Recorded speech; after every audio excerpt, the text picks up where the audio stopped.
Madini haya ya kinywa na madini adimu yamo katika orodha ya madini ambayo kwa sasa yanajulikana kama madini muhimu ya kimkakati duniani, yani critical and strategic minerals.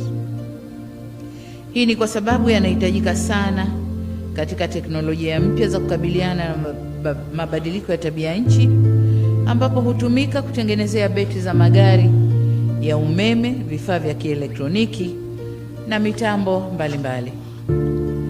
Tanzania tumejaliwa kuwa na madini hayo muhimu sana na ya kimkakati kwa maendeleo ya dunia katika karne hii, na hiyo imeifanya nchi yetu kuangaliwa au kutamaniwa na wawekezaji wakubwa duniani.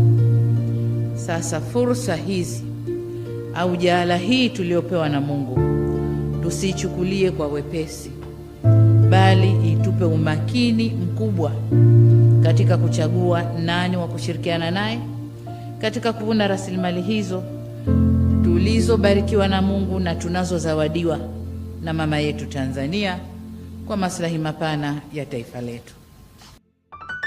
Mama yuko kazini.